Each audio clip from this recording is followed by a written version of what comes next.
Les vraies voix Sud Radio. Christophe Bordet. Les vraies voix sur Sud Radio, chers amis. Lorella Cravota est toujours avec nous dans les vraies voix. Tout le monde ne peut pas être orphelin avec la troupe Les Chiens de Navarre. Pièce de théâtre magnifique à la Grande Halle de la Villette du 26 novembre au 7 décembre, puis en tournée dans toute la France. Également dans les vraies voix, Babette de Rosière, une comédienne née, bien évidemment. Regardez-la quand elle est à la télé devant ses fourneaux, là. Elle joue la comédie. Hein? Et tu sais que j'ai fait une recette extraordinaire. Ah bon? Oui, les animaux. Tu sais ça veut dire, les animaux? Non. Pourtant, tu devrais savoir. Ah bah, je sais pas. Les coucougnettes farcies. Ouais, c'est ça. Voilà. Alors, j'avais posé la question à l'animateur. Et j'ai fait des bouchées à la reine aux animaux. Ah, ben, oh là là. Ça donne pas envie, hein, comme ça. Non, pas trop. Non, pas trop. Mais bon, après, pourquoi pas. C'est fait avec des champignons, c'est très bon. Et ça donne de la force ou pas? C'est très bien pour les hommes. Ah bon? Ah bon? Oui, ça donne de la Ça détend un peu? Oui, pas ça détend. Ah oui, ça, pour moi. Mais dis donc, qu'est-ce que t'as, toi? Tu veux que je te soigne? Non, pas du tout.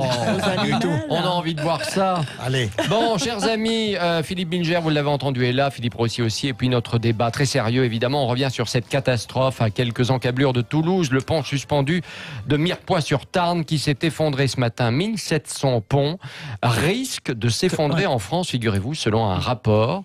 Alors, question, nos ponts sont-ils dangereux? Si vous prenez la route régulièrement, vous les traversez peut-être tous les jours. 0826 300 et les réseaux sociaux, Philippe Rossi. Et le compte Twitter de Sud Radio, où c'est 83%, ça a augmenté, de nos auditeurs qui trouvent nos ponts dangereux, mais pas que les ponts, les routes également. Et Thibaut qui nous dit, l'argent de nos impôts ne va pas où il le faudrait, malheureusement. Sud Radio, les vraies voix. Le débat est ouvert. Notre invité pour ce débat, Hervé Meuret, est avec nous. Bonsoir. Bonsoir. Sénateur UDI de l'Eure, président de la mission d'information sur la sécurité des ponts. On va vous entendre dans quelques secondes. Et puis Christine Bouillot, notre correspondante en Occitanie, est également en direct avec nous. Bonsoir Christine. Bonsoir à tous. Christine, tout d'abord, quelle est la situation sur place à l'heure qu'il est 17h32 ? Alors déjà, très concrètement, la situation, donc le bilan pour l'instant est donc d'une victime, cette jeune fille de 15 ans qui est bloquée dans la voiture. Sa mère a réussi à rejoindre la rive à la nage du Tarn, et il semble qu'un deuxième corps a été donc repêché par les sapeurs-pompiers dans l'après-midi, le corps une personne coincée dans ce fameux canot. Les ponts suspendus ici à Mirepoix-sur-Tarn. On ignore donc l'identité de la personne qui se trouvait à l'intérieur et s'il y avait d'autres occupants dans ce poids lourd qui a traversé, qui semble à l'origine, pour l'instant c'est avec du conditionnel, de l'effondrement de ce pont ici à Mirepoix. On vous entend pas très bien, Christine, évidemment, parce que là, je sais que c'est difficile là-bas, les liaisons téléphoniques. Apparemment, ce poids lourd, le tonnage de ce poids lourd, en tout cas, selon les informations qui commencent à apparaître, était au-dessus, effectivement, du tonnage autorisé qui était 18 tonnes, je crois. Christine, on vous entend pas. Je suis désolé. On essaiera de vous retrouver tout à l'heure. Hervé Meuret, ce pont n'avait pas de problème particulier, selon le maire de la commune. En revanche, il aurait été emprunté visiblement par un poids lourd dont le tonnage était plus important que le tonnage prévu initialement. J'ai envie de dire, c'est quelque chose qui arrive de plus en plus souvent. Ça. Alors, je sais que vous avez travaillé sur ces ponts qui sont pas forcément effectivement en bon état, mais avant de parler de l'état des ponts, il faut peut-être parler aussi de ces poids lourds qui ne se gênent pas pour utiliser un certain nombre comme ça de routes, de voies, de ponts qui ne sont pas prévus à cet effet.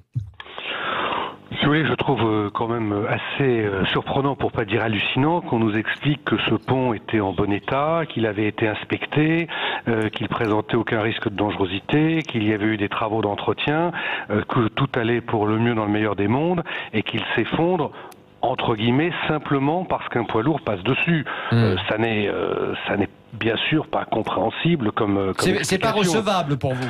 Pour moi, c'est pas recevable. Si j'osais la caricature, je dirais, c'est comme quand on dit il est mort en bonne santé. C'est quelque chose qui n'est pas entendable. La réalité, c'est qu'aujourd'hui, on a un grand nombre de ponts qui ne sont pas bien entretenus, sur lesquels on ne connaît pas. Alors d'ailleurs, ce pont là, il datait de 1935. Et dans votre rapport, vous dites la durée de vie moyenne d'un pont, c'est 70 ans. Là, on est largement au-dessus. C'est entre 70 ans et 100 ans, selon la nature des ponts, selon leur période de construction, selon leurs matériaux. Mais il faut encore qu'il y ait un entretien régulier, qu'il y ait un suivi. Un pont, c'est un élément de patrimoine comme une maison, comme un bâtiment. Et autant dans nos collectivités, on sait suivre l'état des bâtiments, on sait surveiller la toiture, on sait surveiller la structure, autant on n'a pas cette culture pour nos ponts. Et c'est au vu de tout cela que nous, on a demandé au Sénat un véritable plan Marshall pour que, sans attendre une catastrophe, parce qu'en France, on réagit quand il y a des catastrophes. Je vous rappelle qu'il y a 20 ans, il y a eu la catastrophe du tunnel du Mont Blanc, à la suite de laquelle l'État a créé un fonds qui a permis pendant 20 ans de mettre 130 millions d'euros par an pour assurer la sécurité des ponts, des tunnels, pardon. Et nous, on a demandé la même chose pour les ponts. Parce que mais attendez, qui est responsable des ponts en France aujourd'hui? Moi, j'ai lu que c'était essentiellement les départements et les communes. Eh bien, c'est à la fois... si vous voulez, il y a des ponts qui relèvent de l'État, qui ne sont pas très nombreux, il y en a à peu près 12 000, et il y a à peu près 100 000 ponts qui relèvent des départements et 100 000 ponts qui relèvent des communes. Je dis à peu près parce qu'on ne sait même pas le nombre exact de ponts que l'on a en France, ce qui montre bien à quel point le suivi des ponts n'est pas assuré, parce qu'on ne sait même pas combien il y en a. Et les ponts pour lesquels c'est évidemment le plus compliqué en termes de suivi, en termes de diagnostic, en termes d'entretien, c'est les ponts qui relèvent des communes ou des intercommunalités, parce que dans ces collectivités-là, contrairement à ce qui se passe au niveau de l'État et même au niveau des départements, il n'y a pas des services techniques qui sont capables d'assurer un suivi, une surveillance et des entretiens réguliers. Oui, puis les communes se plaignent de ne pas avoir les moyens nécessaires pour faire déjà plein de choses. Donc, bien sûr, parce que ce sont des coûts très élevés. Dans le cadre de nos travaux, on s'est rendu par exemple en Seine-et-Marne, où on a vu plusieurs ponts qui étaient purement et simplement fermés à la circulation, parce qu'il fallait mettre sur la table à peu près 1 million d'euros, ce qui pour une commune est juste impossible. Et même quand la compétence est assurée par une communauté de communes, ce qui donne un peu plus de moyens, ce sont des sommes tout à fait considérables. Dans le département dont je suis élu, dans l'Eure, comme ça, un pont où tout à coup, un matin, on a découvert qu'il manquait un pilier du pont qui était parti à la rivière.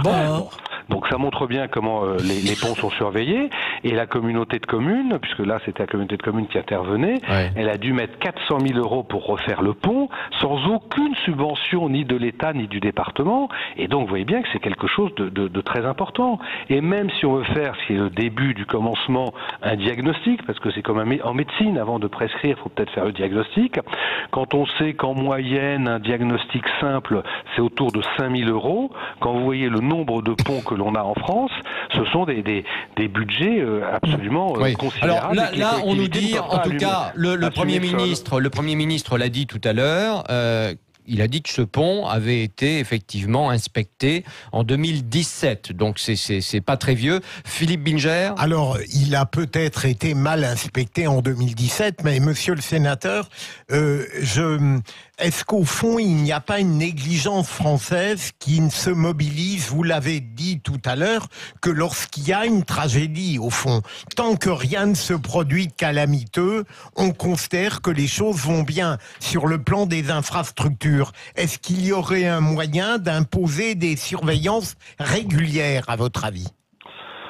Imposer, je crois qu'on impose déjà beaucoup de choses en France, et qu'on ne peut pas imposer aux collectivités locales de prendre en charge ce coût qui est extrêmement important. Autrefois, les communes, elles bénéficiaient de l'assistance de l'État en termes d'ingénierie. Il y avait les DDE qui passaient, qui justement faisaient ce rôle de surveillance pour le compte des communes, qui n'ont pas les structures en interne pour le faire.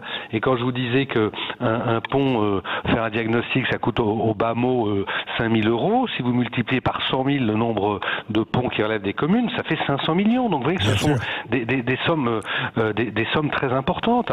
Alors c'est vrai que on attend toujours qu'il y ait une catastrophe, et c'est vrai aussi que dans la période actuelle et même la période relativement récente, les collectivités locales, que ce soit les départements ou les communes, ont subi des baisses de dotation.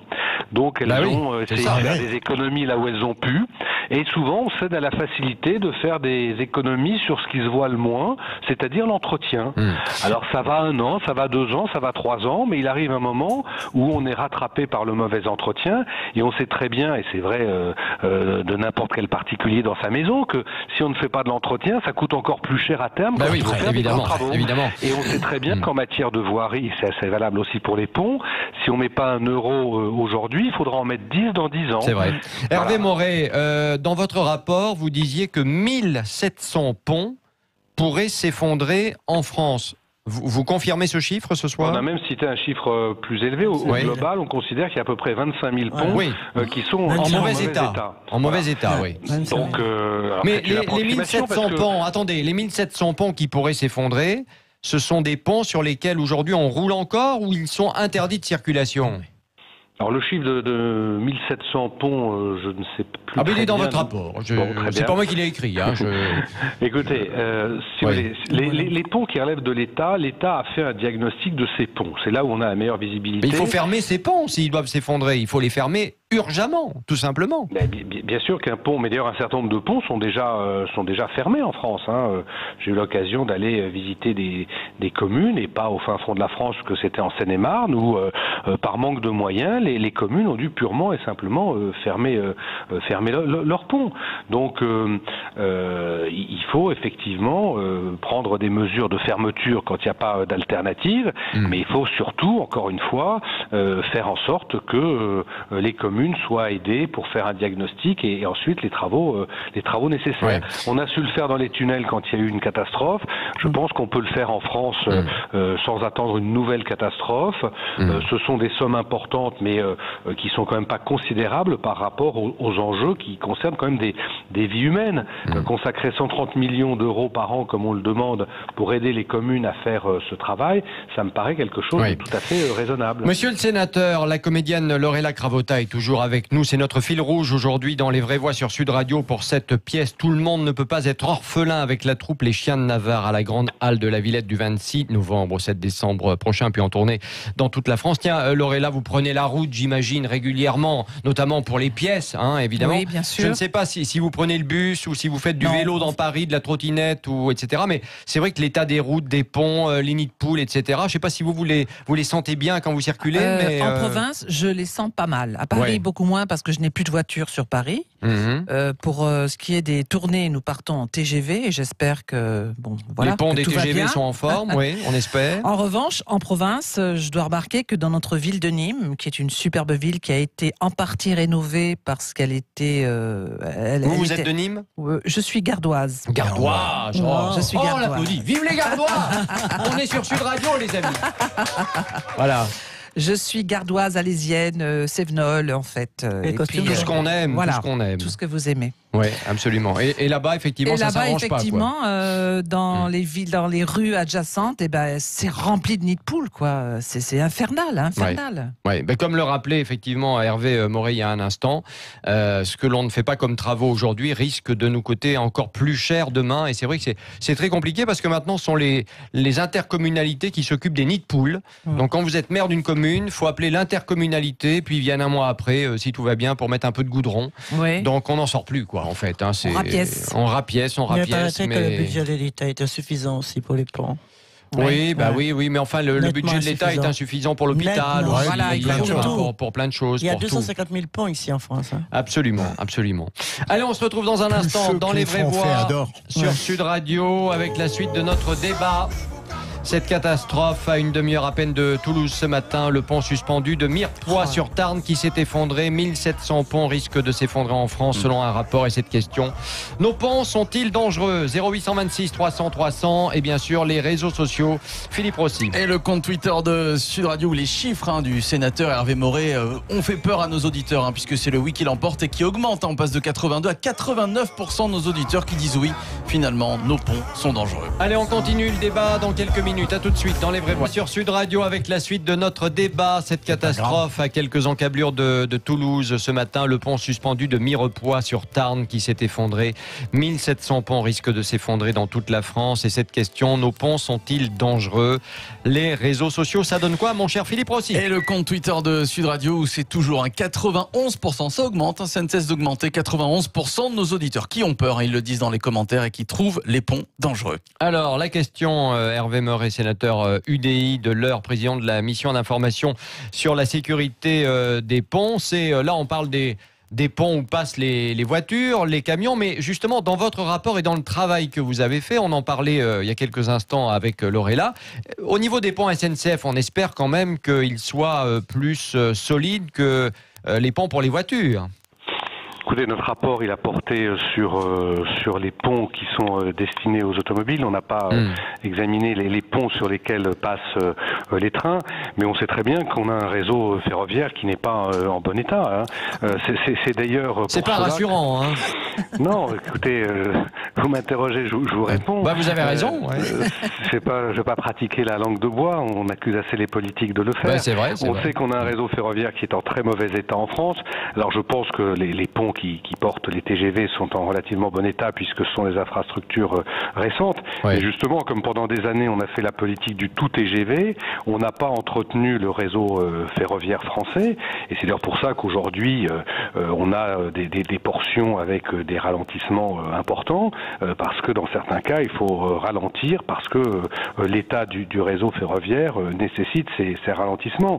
Et c'est parce qu'on a fait le constat de cet état très préoccupant du réseau ferroviaire qu'il y a maintenant plus de 2 ans au Sénat, on s'est les premiers penchés sur la question du réseau routier en tirant une première sonnette d'alarme en disant attention, faisons en sorte d'éviter que le réseau routier ne connaisse la situation du ferroviaire, c'est-à-dire qu'on se réveille au bout d'un certain nombre d'années en disant oh là là, on a un réseau routier qui est pourri, on a un réseau ferroviaire qui est en très mauvais état et heureusement on commence à en être conscient et heureusement on commence à opérer sa régénération et sa remise en état, mais ça prendra encore de nombreuses années. Ouais. Et sur le réseau routier en général et sur les ponts en particulier, eh bien il faut faire en sorte que la situation qui devient très préoccupante, surtout pour les ponts, plus encore que pour les routes, eh bien on y remédie rapidement et qu'on ne fasse pas la politique de l'autruche plus longtemps.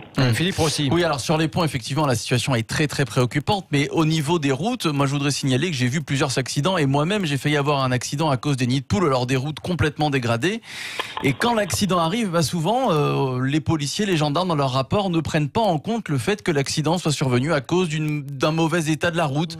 Voilà, donc est-ce que j'aimerais savoir s'il y a des statistiques, et je pense qu'il n'y en a pas, où l'on pourrait voir, ou un rapport, on pourrait voir quel accident est lié à l'état de la route. Et ça, on ne le sait pas, malheureusement.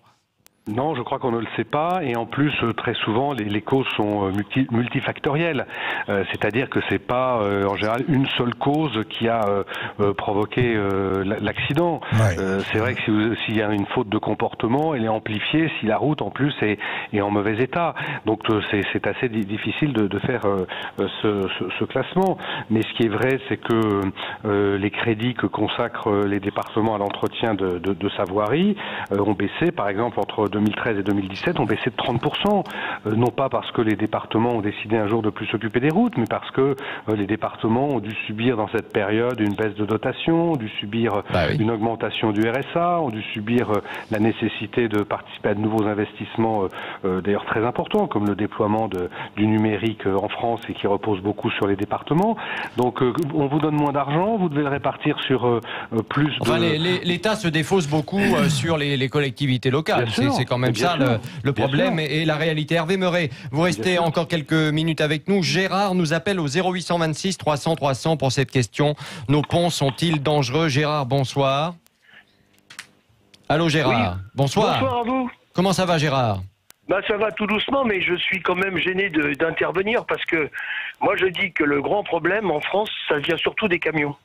Oui, ben là c'est un camion qui a utilisé ce pont et qui visiblement a été au-delà des 18 tonnes prévues. Alors je sais pas. Mais quand même, parce que moi je vous avoue, j'ai mon beau-frère qui avait 40 ans, qui venait nous rendre visite et qui a été tué par un camion. Alors malheureusement, je suis comment. Mais souvent, moi je vais très souvent à Bordeaux, de Paris à Bordeaux, et il m'arrive fréquemment lorsque j'arrive sur Bordeaux et on a des files de camions, mais on a l'impression que c'est le débarquement. Oui. Non mais je comprends ce que vous dites parce qu'on en parlait, figurez-vous, il y a quelques minutes ensemble pendant la réclame, si je puis dire. Et c'est vrai qu'aujourd'hui, alors sur les autoroutes, on a des files de camions à n'en plus finir et c'est relativement dangereux. En tout cas, on se sent pas forcément en sécurité, ça c'est une chose. Mais aujourd'hui, il y a autre chose. Et d'ailleurs, peut-être que là-dessus, Hervé Moret a un avis. Vous savez qu'aujourd'hui, il y a toutes les applications comme Waze, etc., qui emmènent les chauffeurs routiers, ma foi, sur des routes secondaires pour gagner du temps, parce que vous savez que le temps est compressé, etc., etc. Et donc voilà, non mais il y a tout un tas de routes en France aujourd'hui sur lesquelles on ne passait pas forcément, et les chauffeurs routiers en particulier, et aujourd'hui ils passent par ces routes parce que les applications les emmènent sur ces routes pour aller plus vite et rentrer plus vite à leur base. Je sais pas, Hervé Moret, qu'est-ce que vous pensez de ça ? Je partage d'autant plus votre avis qu'on l'a clairement exprimé dans notre rapport. On a en effet fait le constat qu'aujourd'hui, un certain nombre d'applications emmènent les véhicules, et notamment des véhicules lourds, sur des ponts qui n'ont pas été conçus pour avoir autant de trafic et pour avoir notamment des poids lourds. Et ça, c'est un des problèmes du développement des GPS. Et donc, on suggère que l'on ait une base de données avec les caractéristiques des ponts qui puissent être communiquées à tous les logiciels qui développent des GPS, à toutes les entreprises qui développent des GPS, pour que les chauffeurs aient au moins cette information. Parce que c'est vrai que quand vous vous trouvez au pied du pont et que là vous découvrez que finalement vous conduisez un véhicule qui n'est pas autorisé, la plupart du temps le pont il est quand même franchi et on peut pas mettre un gendarme devant chaque pont. Donc on a le problème de plus de fréquentation sur certains ponts qui jusque-là étaient des ponts secondaires et de poids lourds sur des ponts qui n'ont pas forcément été conçus pour avoir des véhicules de ce gabarit. Eh oui, merci en tout cas Hervé Moret d'avoir été avec nous dans ce débat dans Les Vraies Voix sur Sud Radio, d'avoir apporté votre éclairage bien sûr. Le résultat de notre débat, tiens justement. Cette catastrophe à une demi-heure de Toulouse ce matin, le pont suspendu de Mirepoix-sur-Tarn qui s'est effondré. 1700 ponts risquent de s'effondrer en France selon un rapport sénatorial. Et cette question, nos ponts sont-ils dangereux? Résultat sur les réseaux sociaux. Philippe Rossi. Allez, score final sur le compte Twitter de Sud Radio. Eh bien, c'est une majorité d'auditeurs qui répondent oui, nos ponts sont dangereux à 92%. Et on aura l'occasion d'en reparler, bien entendu, sur Sud Radio et dans Les Vraies Voix en particulier. Lorella Cravota, merci d'être venue nous voir. Merci. Dans Les Vraies Voix sur Sud Radio pour cette pièce. Tout le monde ne peut pas être orphelin, avec la troupe Les Chiens de Navarre à la Grande Halle de la Villette du 26 novembre au 7 décembre prochain. C'est du pur délire. On adore. Il faut y aller. Voilà. Et oui, c'est comme ça. Et puisque vous êtes des déchiens ou vous étiez dans les déchiens. Dis donc, c'est un chien méchant.